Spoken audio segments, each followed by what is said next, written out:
Live from New Haven, it's the Wheelhouse, and I'm the guy the temp agency sent over to host it, Colin McEnroe. I'm your interim host, I think. I hope I'm your interim host. And we're excited to be down here at the beautiful studios in New Haven at Gateway Community College. We've got a very New Haven-y kind of panel here, too. Paul Bass is editor of the New Haven Independent. Mercy Quay, columnist for Hearst, Connecticut, adjunct faculty at Southern Connecticut State University and principal consultant at the Narrative Project. Jonathan Wharton, associate professor of political science and urban affairs at Southern Connecticut State University. So we're going to, in the top of the show, talk about a few statewide issues, including Governor Lamont's newest call for a couple of special sessions, clean up some old messes, maybe clean up those old messes. Also talk about whether our own Connecticut political culture has any meaningful role to play in terms of endorsing candidates for president. Also kvetch a little bit about a provision in the ethics laws that allows investigations of the State Election Enforcement Commission to sunset after a year, which sometimes benefits the very people who passed a law like that one. We'll also be talking in the second section a little bit about New Haven stuff, a conversation about gentrification here and how it exists or doesn't exist elsewhere in the state. Talk about the transition from Harp to Ellicott as well. Near the end, of course, we'll do airings of grievances and feats of strength. Festivus is bearing down right upon us. All right, but let's begin with, in fact, Governor Lamont's latest announcement. He's going to do, he wants a special session. There's going to be, I think, a special session December 18th. It's going to wrap up some stuff that involves restaurant workers and a hospital thing, which I don't understand. I don't expect anybody in this studio to understand it. We're not going to talk about it because it's too hard. It has math, too much math. And then in January, he wants to have a special session. Actually, Jonathan, you may have noticed that in his actual announcement, he does not use the T word.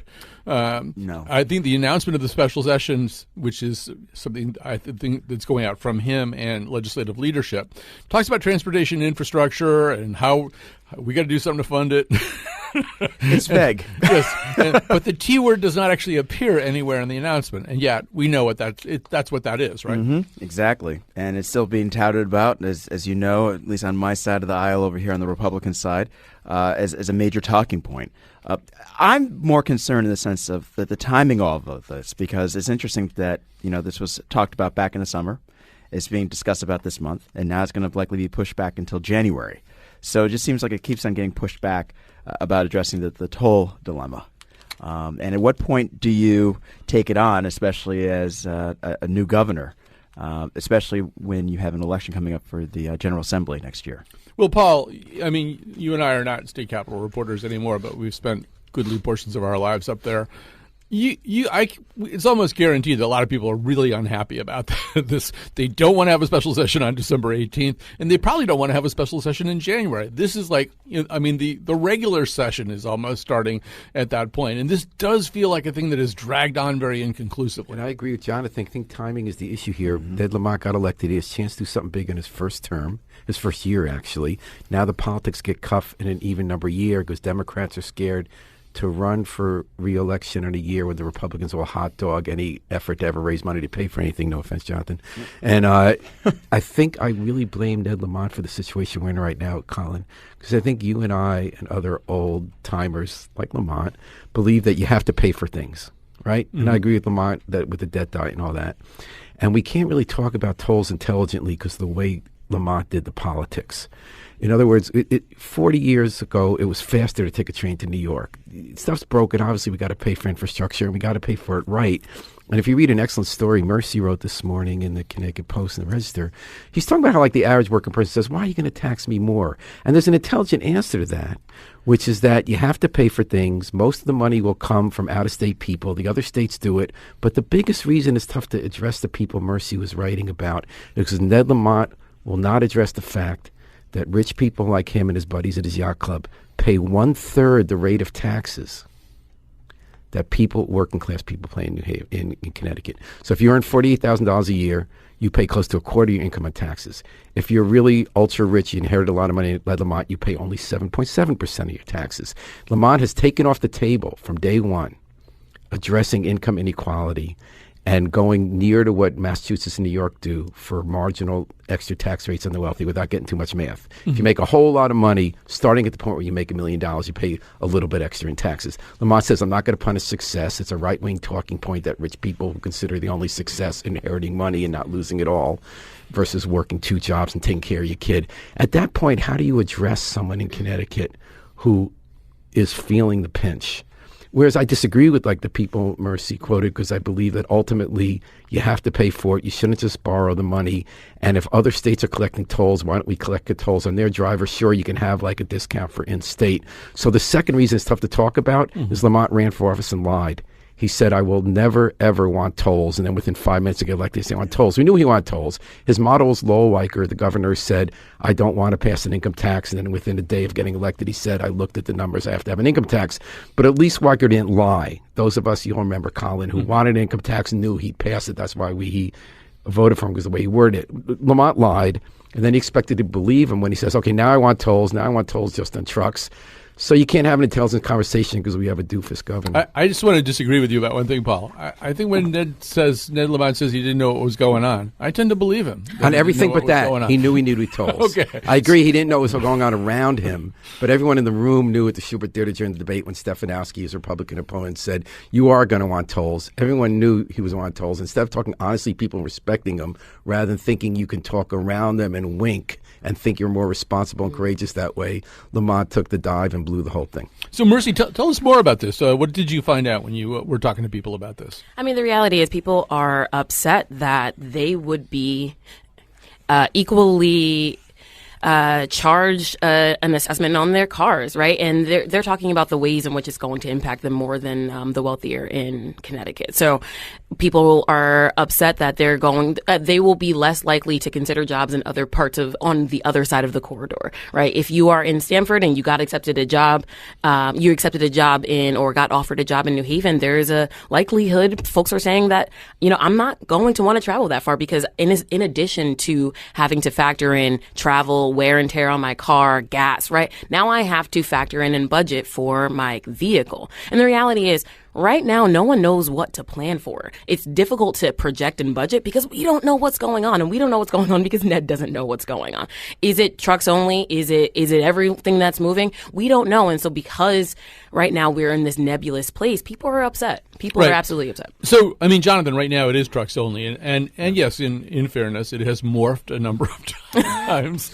And there are questions. I believe the word you're looking for is whiplash. Right. And there are also questions. I mean, like Paul even talked about discounts for state residents and stuff like that. The problem is this is not Connecticut's own show to be ringmaster of. These are federal highways.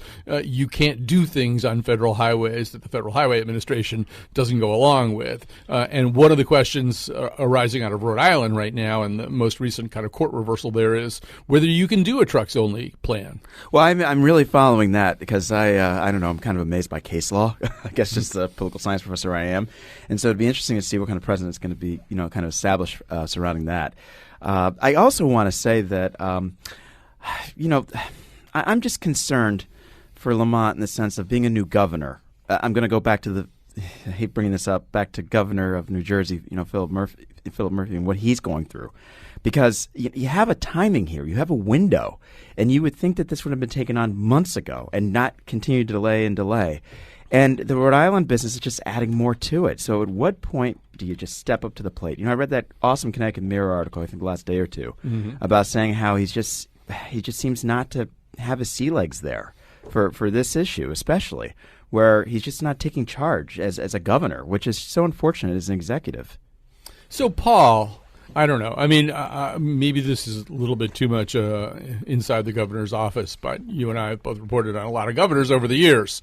And it does seem as though Ned Lamont lacks the capacity that most governors have at a certain point when they can't get what they want from legislative caucuses to say, either you do what I say or everything you want will turn to poison and wormwood. Right, there are two other models for this. Okay. So my kind of governor, yeah. So what Lowell Weicker knew how to do. Yeah. Lowell Weicker came in as a third-party governor with the relationships on both sides of the aisle. He knew how to negotiate forcefully. he wasn't a kneecap breaker the way Malloy was, but he brought in Miles Rapport, who was the leading progressive. I hope we're not getting too far in the dark ages here. And he brought in the rich people in Fairfield County, just wanted to make sure they benefit from the way it was set up, which might have been a little unfortunate. But anyway, that's how he struck the deal. He knew how to negotiate from having been in the Senate.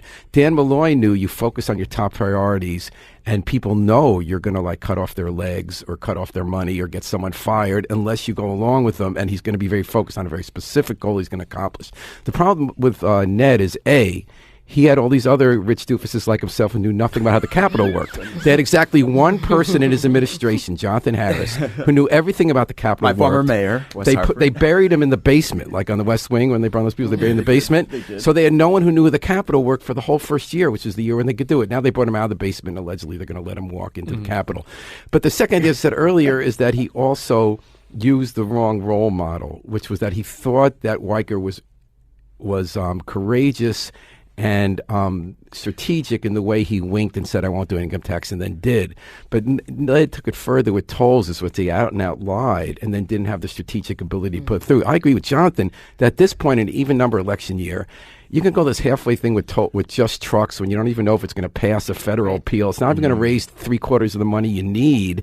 You had to do the whole deal. You still have to do the whole deal. You have to talk intelligently, respectfully to the people like the ones in Mercy's story and say, overall, you will pay less. We're going to put income inequality on the table. We do believe that millionaires and billionaires, to quote Bernie before he became a millionaire and just made it billionaires, we're going to say you should pay the same amount of taxes that someone working class pays, the way that Warren Buffett believes, the way that a whole bunch of wealthy people now believe, who aren't just completely greedy.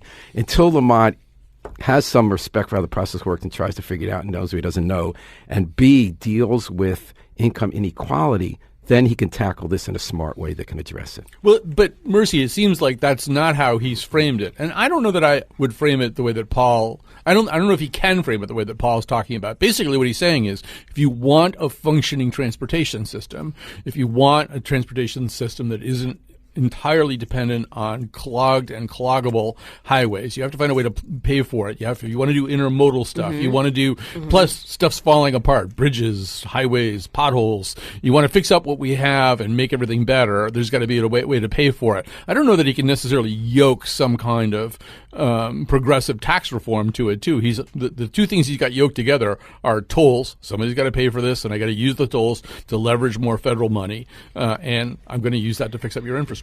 Yeah, so what I think we're talking about here is a little bit, Ned needs some really good public relations. And by that, I mean someone working to create mutually beneficial relationships between his administration and the folks who aren't in his corner right now, and he's got a lot, right? And so when I'm talking, so I've spoken to folks in the Dixwell community here in New Haven, New Hallville, West River neighborhood, and my mom's community, and folks are, just one woman I spoke to, she is coming from New Haven. She's saying, I don't even care about tolls. The reality of it all is if I'm going to accept a job in West Hartford at this moment, and she's sort of in this position where she's considering and she's saying, at this moment, I would have to take a train to Hartford and still take an Uber that's going to cost me $30 from Hartford to West Hartford in order to make that worth it. And there's no proposal to make that easier. Right. Well, I mean, yeah, that's the other part of this, is that ultimately you have to build a transportation system that works. That's going to be one of my grievances. Is that everybody's in Connecticut? Well, no, that intermodal ultimately means looking at a lot of little details. That last mile of Windsor Locks to the airport. Yeah. Train. Right. Oh, gosh. Oh, my goodness. Don't what remind me. is that?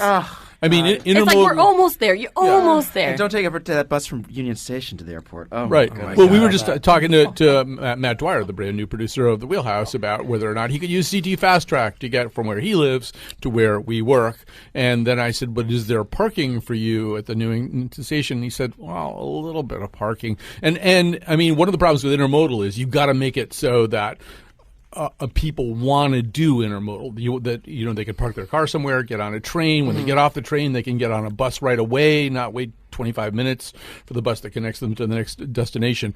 And I think we're new at even trying to do it. And I don't think we're particularly good. I think if we're going to get buy-in from, yes, we are new at trying to do it. I don't think that we're going to be good at it. I think it shows that most of these communities don't have trust that we're going to be good at doing it. If we're going to get buy-in from most of these communities, we need to be talking the talk that they'll understand. And by that, I mean, if you're over here saying tolls, but you aren't saying anything about income inequality, I can't trust you as a governor. I can't trust that you'll have my best interests at heart. There's nothing you can tell me that's going to change my mind unless you're saying these two things in the same breath. And why isn't he talking to people the way Mercy said? Why isn't he barnstorming the way Malloy? I saw Malloy when he got first elected. He struck the best deal in the country of any governor where he got union cutbacks and a tax increase. I saw him go to a local chamber of commerce and walk into a room where everyone was against him on it and really explain his position and get their support for that one chance when he was in. Why isn't Ned Lamont showing up in Dixwell and telling people in plain language why this toll will help them? Partly because he obviously doesn't have a chill story to tell because he's so horrible on income inequality. But still, he doesn't really go out and communicate with people. Well, saying, there are a number of ways of explaining this. You just put my political science hat on this one. This is the first time he's being executive, right?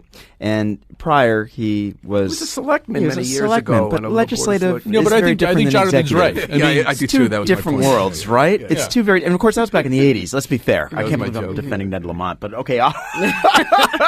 But I'm just saying that the reality is, what kind of exposure or understanding does he have in terms of carrying out something like this as an executive? He doesn't. So maybe he shouldn't have bought the governor's office with no experience and no ability to do the job, and labor shouldn't have caved and given it to him with some false idea. That's how they beat Republicans. Are you ready to That join? one. Are you ready What to Paul start said. join? Some of these comments seem almost kind Wow, of Colin. spring-loaded. It's just like he's just going to And Who brought, I've got who a brought card the, for who that. brought the Republican on the show? All right, so we should transition. And speaking of Matt Dwyer did a really interesting thing here. He decided to figure out who in our congressional delegation is endorsing anybody, because in fact our Secretary of State Denise Merrill endorsed Elizabeth Warren, which is kind of interesting because so much of the political establishment, the Democratic political establishment, which Paul is also about to complain about right now, is kind of in the tank for Biden. Right? This is our congressional delegation, the party leadership, and stuff like that. It's just, which is weird because Connecticut is in some ways more progressive, I think, than that. So what do we got here?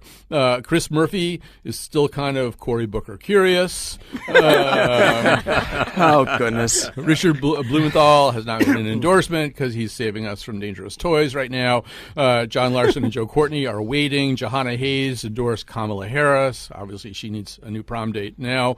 Rosa DeLauro, no response to an email. Jim Himes, too busy with impeachment. But, it isn't. I don't know whether endorsements matter. I don't know, particularly in a place like Connecticut, which has a late primary, whether any of this is going to be important down the line. There also aren't as many, votes available in Connecticut as there might be in some other places.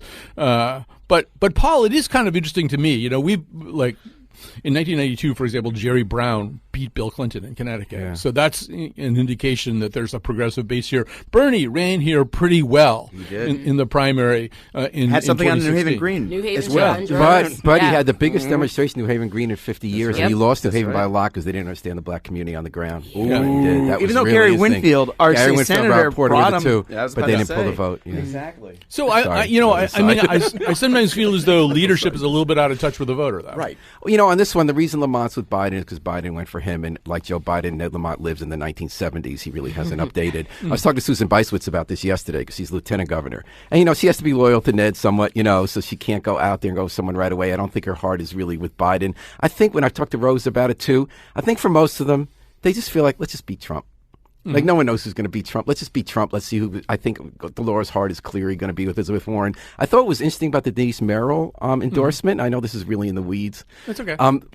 Merrill's whole career was about campaign finance and clean elections and civics.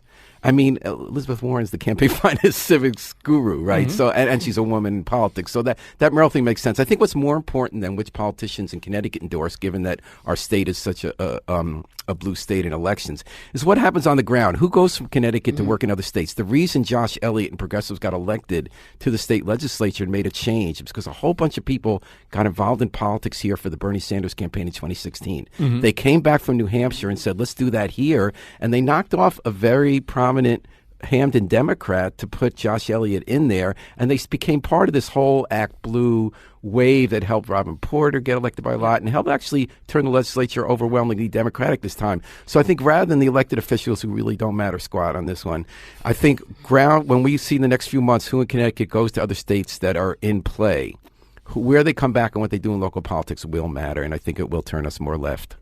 I wonder also, Mercy, I mean, First of all, what Paul's saying I think is really, really interesting and is getting me to think about it a little bit differently. But for example, Buttigieg seems to have a little bit of an organization going in Connecticut. And I don't think it's axiomatic that every single cycle a Bernie type or a Warren type is going to be what radicalizes a group of new voters or a bunch of new activists in Connecticut. It could be just as easily that whatever Buttigiegism is, boy, is that a difficult word to get out. But it was did great enough. But that was pretty great. That was great pronunciation. that maybe it's that thing that he's young, that he motivates a different group of voters who maybe are thinking a little bit more practically. Oh, I hate to say this on radio, but also I don't hate to say this on radio. Buttigieg is what Jordan Peele was referring to in Get Out, right? Like that is that is the demographic that he is appealing to, and I don't think that. Oh my goodness! I am actually trying to run that through the plot because it started with they voted for Obama while they're doing the slave auction. Exactly, right? So I mean, I just don't think that that's going to play over well. I mean, The Onion recently ran something obviously satirical saying Buttigieg recently realized that Black people can also vote, right? Like, and I think that is the tenor and the sentiment among most communities right now when it comes to this guy. But enough about that guy. What I'm going to say about the electeds here in the state is who they endorse says less about who they endorse than it does about them, right? And for Ned to be in hot water with so many communities around the state, endorsing the guy who can't even talk about domestic violence without using violent terms in his appeal against domestic violence isn't boding well for Ned. But you don't think a clueless white rich guy who's out of date from another century it makes sense. Should endorse another guy who's it absolutely makes sense, but it ratifies the idea that the Ned's Democratic not Party. the guy. Look, I'm going to jump in here. All right? Every time Paul, I just want to say, every time Paul talks, I hear a little ding. That's my email account. I'm just happy it's not me this time. Anyway, go ahead. No. I think a big part of it, too, is you guys are skating around it, is the generational divide. Even the Democratic Party. I mean, let's face it. You brought in about Josh. It's kind of an AOC effect, right? It's enough of what's going on here. I don't know if you all following in New Jersey. We see the same thing there with the Norcross brothers. Sue, I forget her last name. She got arrested, the working family. Exactly. She's trying to do the same thing. You're having this infiltration. Insurgency is what the political scientists like to call it. Isn't it? Well, it's kind of interesting for me, right? Because I like to study this kind of thing and say, okay, what is going to shake up the machinery, so I think the Colin party? And Mercy agreeing with you. I think the question they raise is it only left because Buttigieg had a national network of younger people who were also kinds. In New Haven, we had a change election. It's not that Elliker is Buttigieg. His politics aren't the same, but it was a generational change, as you've written, as Mercy noted. And like Dan Drew, who was the mayor of Middletown, he was very excited about Pete Buttigieg 2 years ago when he formed this whole national network of more pragmatic, like the governor of Rhode Island, younger Democrats. I think Colin's right that that it's not just a left thing and it could be a generational change thing. Yeah. But even at that, especially right? in the suburbs. Denise Merrill's endorsement of Liz Warren. Here's the thing, right? Liz Warren is still a boomer, right? She's by no means former president, vice president, but she is still a boomer. And I will vote for her in a second because at this point, when my student loans are coming in at more than the price of my house, I will vote for anyone who will fix that. I am a one-track voter. Like, I do not care. And the problem is, I think that Liz Warren, who recently just invited a bunch of, immigration leaders out to Las Vegas, that's going to come out. That's a little sneak peek in that. Out to Las Vegas to talk about issues. I think that she's doing the right thing. So when we're talking about electeds going out to communities or inviting them out to the table to have conversations, Liz Warren is doing exactly that. I heard her speak at Netroots in New Orleans maybe 2 years ago.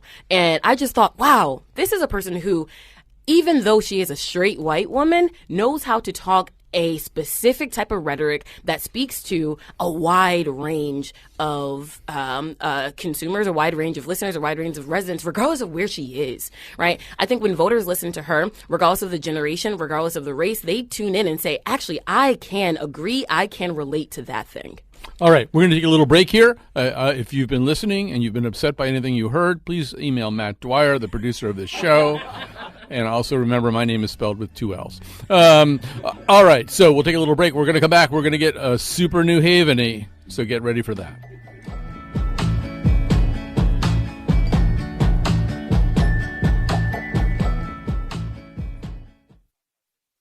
And we're back. This is the Wheelhouse. I'm Colin McEnroe. This is Connecticut Public Radio. I don't know what other information I can give you. We're in New Haven. We're at the WNPR studios here at Gateway Community College. We've got Jonathan Wharton, Paul Bass, and Mercy Quay here on the panel. And since we're in New Haven, we'll talk a little bit about a problem that New Haven has that in some ways certain other places, like Hartford, might even kind of envy having a problem like this one, and it's called gentrification. And Paul, you and your staff have been writing a lot about this, so help us understand the issue, and don't call anyone a doofus. Okay, sorry about that. Name calling's not nice. Okay, we are actually, I don't know if we have gentrification in New Haven. Yeah. Ooh. What we do have is we have an explosion of market rate housing construction. For the first time in my, can I use the word bribe?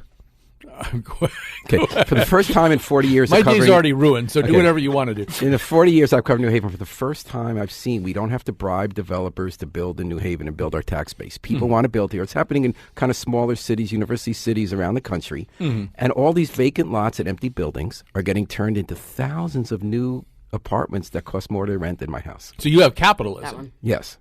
Now, our city's been desperate for tax revenue. People feel the taxes are too high. So this is the kind of thing we try to get developers to do by bribing them for 40 years of tax breaks, and now they're just doing it. Now, people are having a hard time making the rent in all sorts of cities, right? Newark has the same debate. Hartford, all these people have the same debate. And people are saying, well, is this gentrification that's pushing people out? Or are people already being pushed out by rising rents, and this could actually help by creating more demand? So this is about the way we're talking about gentrification nationally during an affordable housing crisis. So there's a lot of activism in New Haven. Part of the mayoral election was about we need to bring in people who will create more affordable housing versus these market rate apartments. But there's been a re-examination going around nationally about what is gentrification. In New York, what it was is rich people want to move in. You kick someone out of a building by turning down the heat in the middle of the night, having construction at 3 a.m, and then tripling the rent and bring someone in. In New Haven, almost no one is being displaced anywhere to build all this new stuff. So this is exactly what. So you have all these liberal or progressive policymakers who care about affordable housing and government saying, "Yay, let's do this." Then you have activists say, "Well, we don't like the poor people being pushed out, so this is for rich people, so we're not for this." You have the officials saying, "Well, we're also building this other stuff for affordable housing, but if we don't build this other stuff here, we're actually going to see rents go higher because of limited supply for the demand." And we're going to have to raise taxes. So it's been a very interesting debate to such an extreme that somebody wanted to put, some kids who do skateboarding, they're now young men, wanted to put a skateboard park with donated money in a black community park. 90% of the residents wanted it through all these democratic processes, and legal aid organizers came and found a couple of people, the first two of whom were white, who didn't want black kids skateboarding, and called it gentrification because Yale donated some of the money out of guilt blood money to build it. And that's the state of the debate now. So can I jump in on this? Yeah. At least because, it's funny. If there's one thing I'm known for is my quirky article from years ago on gentrification, whether it's the new colonialism or not. And I got so much feedback about this. And, I'm looking at New Haven because I studied Newark as it relates to gentrification, and also other New Jersey cities like Jersey City and Hoboken, which I've lived in, all three. This is not exactly gentrification for everything that Paul says. I would say it's more studentification than anything else, because it's characterizing, or at least trying to promote, housing specifically for students or those in education, especially associated with Yale, and especially because we can't forget in New Haven, it's not so much about young urban professionals, the corporate types. It's more for meds and eds than anything else, which is a different kind of housing stock than, your gentrification that you might see in, let's say, Soho, which would be for the corporate Wall Street elite. So I think this is a very different type of, even Stamford is different than New Haven because of the student population and the education and medical industry that's here. So I think it's very, very difficult. It's not quite the same. We saw this obviously play out, Colin, and you all know I'm on the City Plan Commission when this happened for the Dixwell project, obviously, Mercy. And so this became a big issue, going back to what he said in terms of who is the one kind of leading the charge here. Is it the legal clinic, or is it really the people doing this? I think there's split space here, and I think I got to start by saying, would gentrification by any other definition smell as sweet? And the reality is it's not that sweet, right? And I think that even if this is not the traditional sense, the traditional definition of gentrification, what you're feeling and the sentiment that you're getting from neighborhoods that feel like they're being pushed out, maybe not forced out, which is, I think, the definition that we're used to in seeing examples from Harlem and Brooklyn, right? Even if it's not quite that, what it is gentrification in spirit, which sort of feels the same, right? I can't afford to live on my same, not me personally, but if I can't afford to live in my same, 3-family house for the rent that I was paying 3 years ago on Dwight Street, because the housing for students is getting further and further out with the developments like Novella that came out, that popped up maybe 5 or so years ago, right? It becomes the places that were affordable are no longer affordable. So where do I go? The space between the suburbs and the downtown area, which used to be inhabited in large part by low-income families, families of color, it's now narrowing, and that is gentrification in spirit. So what do we do about it? So I think you're right. A lot of people said gentrification more broadly means I don't recognize my neighbor anymore. And there's a whole argument about, are you stopping change if you say you don't want that because that's natural? But in Dwight, will it be harder for poor people to live there or middle-class people if you stop other buildings? So a block from Dwight Street, there are these empty lots where they're building all these 7-story buildings. Saying we don't like that. That's market rate. But other people say if you don't build those buildings, then the people in Dwight are going to be forced out by people who can pay higher rents than they can. It's not just the students, as eds and meds, as Jonathan said. It's also retirees who are coming in who can pay higher rent. So other people say if you increase the housing supply, that takes the pressure off of Dwight Street. So people understandably do, you're right, have a broader sense of gentrification. I don't recognize my neighborhood. But when solutions come that would make it easier for them to stay, I think they become the target of people's ire in a way that has the reverse outcomes of what they're seeking. Oh, absolutely. And on this point, right. So you increase the supply, and the demand goes. And I understand the economics behind that. What I will say in this particular case, what I am interested in seeing is. Right. So here's the thing. I've never been a reformer when it comes to systems that reinforce poverty. I've always been an abolitionist, right? And the problem here is that people can't afford the houses. It's not the houses themselves, right? It's not just that people don't recognize their neighborhoods anymore. It's that if I am applying for a job at Yale, chances are I might not get it if I'm from New Haven. We understand that Yale is implementing all of these initiatives to make sure that folks in New Haven are getting hired, but the reality is it's not happening at the rate that would satisfy most of these communities. And the other piece that I'll add here before I pass off the baton is that when we're talking about the narrowing of these communities, the other piece is when it comes to income inequality, and this ties back into NED, and it ties back into tolls, and it ties back into all these other issues, right?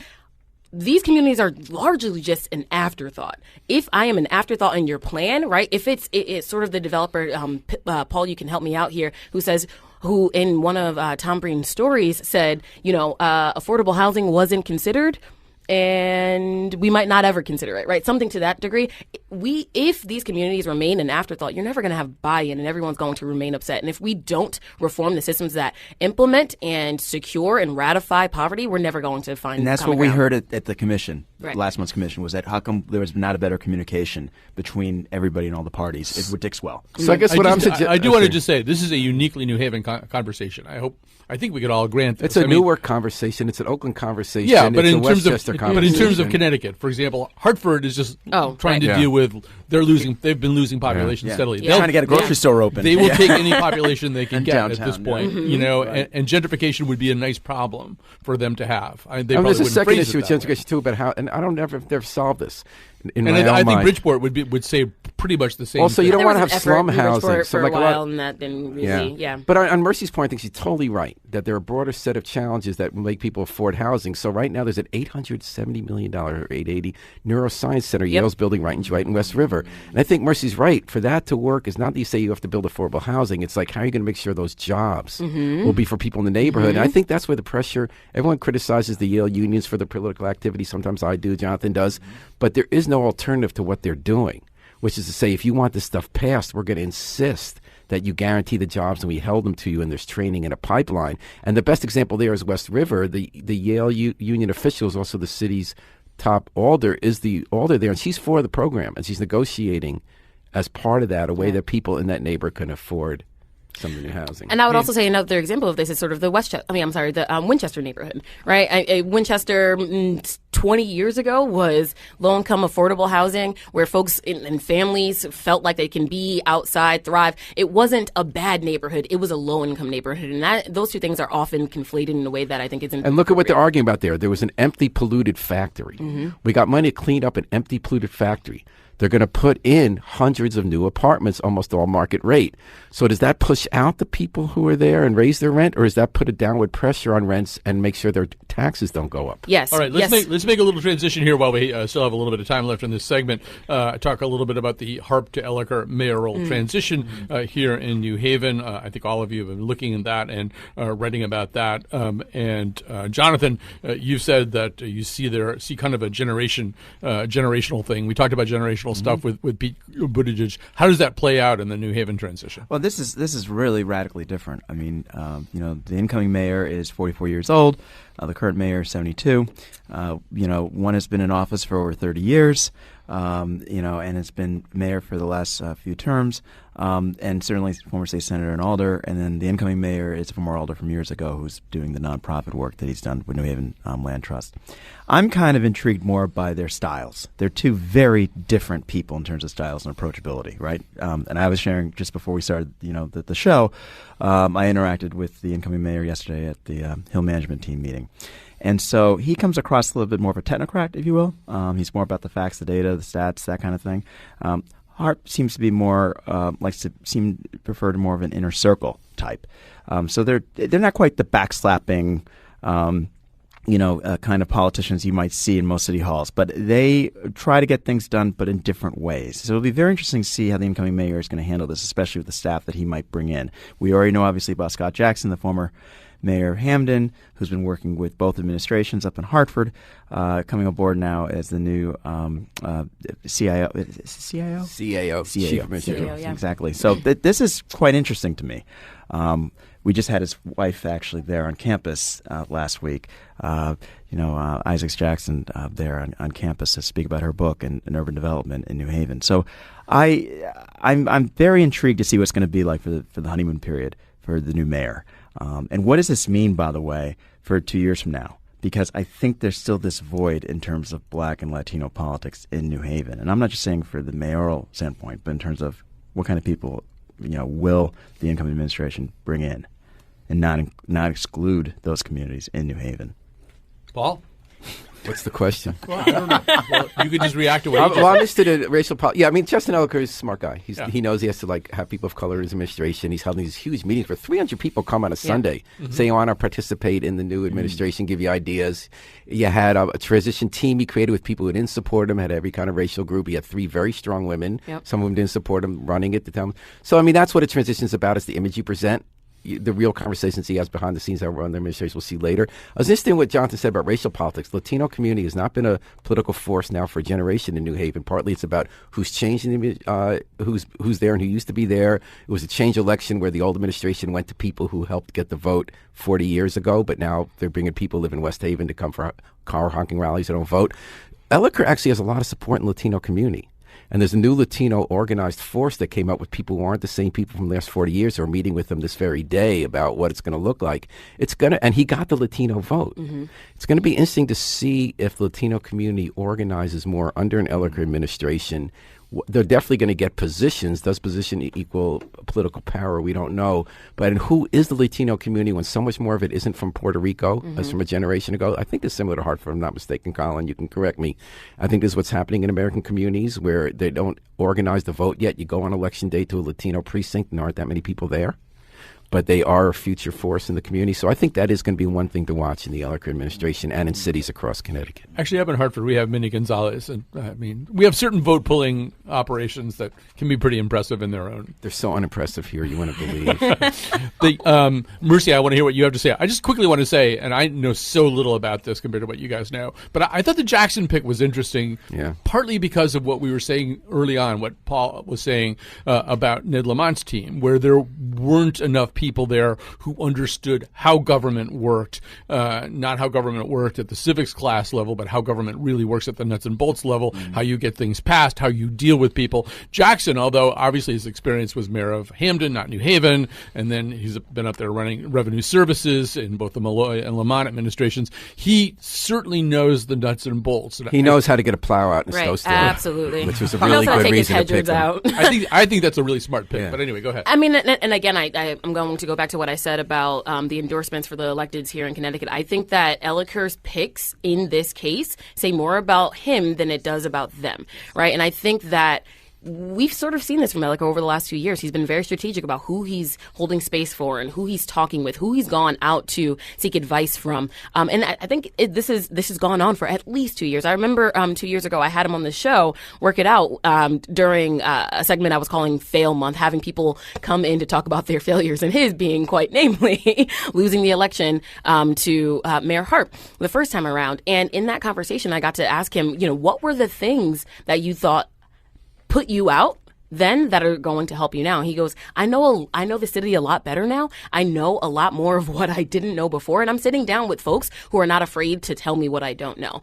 And I think it goes without saying that the skepticism that a lot of Hart backers had about Justin comes from, rightfully so, being a straight white male in a time when, can you trust straight white males in politics? Who grew up in New Canaan. Right? So not only are you an outsider, and we know that sort of the outsider politics here in New Haven don't allow for a lot of infiltration in that way.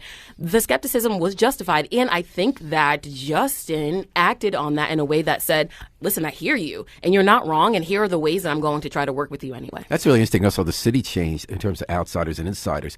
Huge growth in voting in the wards where people aren't the old New Haven. Yes, which you had been saying for months. Yeah. When you went through the data over and over again, especially those unaffiliated voters. You really stressed that, Paul, in your series that you've done on the articles on that, which is true. All right, why don't we take a break so we'll have time to air some grievances and talk about some feats of strength. We'll be back after this.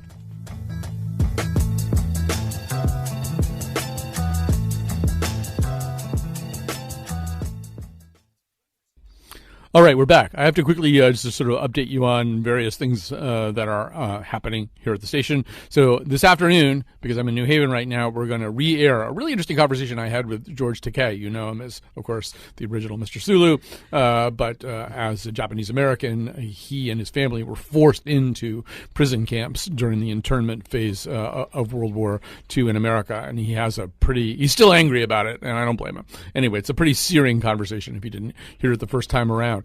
Tomorrow, if we are not preempted, producer Josh Nalea is putting together a show about everything's going into pods all of a sudden. It's not just Tide pods. There's even pods that have liquor in them, whiskey pods. There are pods that they hand to runners as they're crossing the finish line at half marathons and stuff like that. So what's up with all the pods? And then lastly, on Friday, if we are not preempted, I am having a conversation. I've already recorded it with America's greatest living film critic, David Edelstein, about the year in movies in 2019. And on Saturdays, we now do a show called Pardon Me, Another Damn Impeachment Show, which is another damn impeachment show, and it runs at noon. So that's all of that stuff is coming up ahead. I have to thank also Tucker Ives, stepping in here in New Haven, engineering the show. Matt Dwyer, of course, is the new producer of the Wheelhouse. Gina Matruda, who makes everything possible, is up in Hartford making everything possible. I'm sure, and I think Kyone Wolf is back also from Cleveland, so perhaps she's making everything possible too. And there are probably at least 5 other people I should be thanking, but I don't know who they are. So now it's time to do some feats of strength and airing of grievances. Maybe we'll begin on a somewhat sad note because, Jonathan, I noticed you've been bringing up New Jersey a lot today. New Jersey's on your mind and in your heart. So maybe a little moment to talk about that. Yeah, for most of you all know that I lived in Jersey City for, probably 6 to 8 years. I can't quite remember, but the neighborhood, I abutted the neighborhood where the shooting took place, unfortunately, yesterday. And the current mayor was actually a neighbor of mine as well. I know he's dealing with this right now, especially with the growing Jewish community there in Bergen-Lafayette. It's a interesting community because it's predominantly black. It's somewhat Latino, but it's going through its own little gentrification, but more through newer families, Jewish families in particular, but even younger professionals have been looking to live there because there are beautiful brownstones over there. But they've had waves of crime for years. So it's a very, very difficult area that's going through a lot of transitioning, and it makes things even more difficult in terms of what happened yesterday. So my thoughts and prayers definitely go out to the Bergen-Lafayette neighborhood out there. There's been a lot going on, and I hope that the neighborhood will come together. I will say one thing. Jersey City has always prided itself as the opportunity city, which it is, the Golden Door, as they like to pride themselves. And so there's no question, is a community that's very, very diverse with a lot of immigration.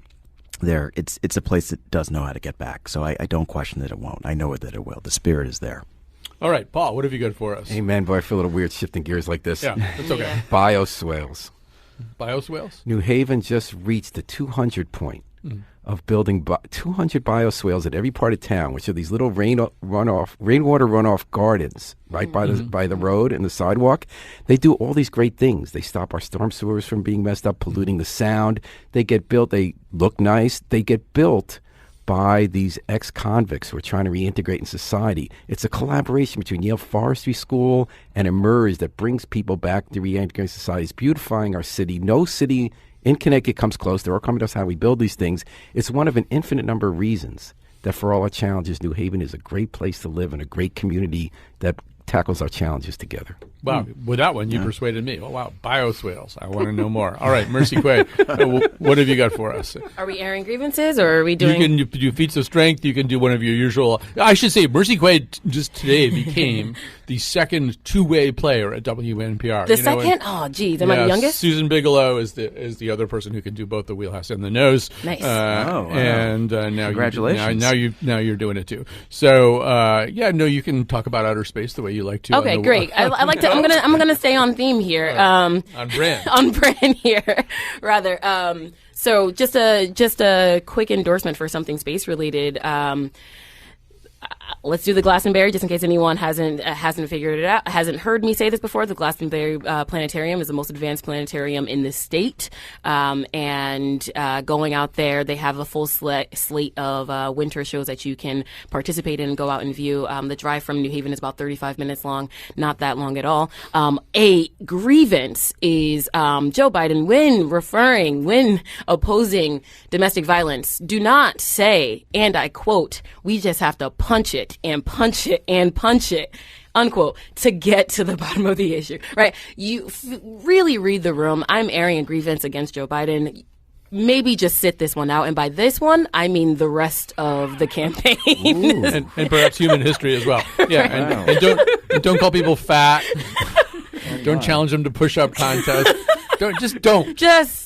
I'm so back on the blonde hairs, but Just don't. Don't. It's fine. It's fine. All right, so I'll do a couple of things. They're both I'll do a grievance first, which is we talked a lot about transportation. One of the things that I've been polling people about is the Spruce Street parking lot, which is right next to the Hartford train station. Because I actually do like to take the train down here, although I did not today. But it's an unmanned or unpersoned parking lot that often the automation periodically fails, so you have cars backed up and somebody can't get through the one gate, and there's not an attendant there. There's a buzzer that you can push or something that alerts somebody to your problem, but that often adds a little time to the resolution of the problem. And, if you want people to use mass transit, you have to make it easy. You have to make it function. And a parking lot next to a train station, that's like a key point in intermodal transportation. And it also, if you're on the other side of this and you're a mass transit advocate, it still doesn't work to go, well, why don't you take the bus? Why don't you ride your bike? Because some people want to drive to the train station and park their car, and you want to make it easy for them. So that's an example of something that's got to work better. Now, as a feat of strength, I will just quickly say that, like a lot of other people in Connecticut, and a lot of other journalists in Connecticut, I was devastated over the weekend to find out that Denise DeCenzo, the longtime anchor at WFSB, had died. I knew her a little bit, and she always struck me as just unbelievably perfect and flawless. She didn't make mistakes. She just looked the way, you want people to look. She's just not a hair out of place, but also a person with a really great sense of humor, and even sort of a sense of humor about herself, about what it's like to be kind of a television news anchor icon. And so I just was not prepared to have her leave us so early. By all accounts, an incredibly sweet and wonderful person. To all the people that she worked with, they have nothing but wonderful things to say about her. So, we will miss Denise DeCenzo. And it's been great to be here in New Haven with Mercy and Paul and Jonathan. Thanks to Matt Dwyer again and to Tucker Ives. And we'll be back next Wednesday with another Wheelhouse, a year-ender.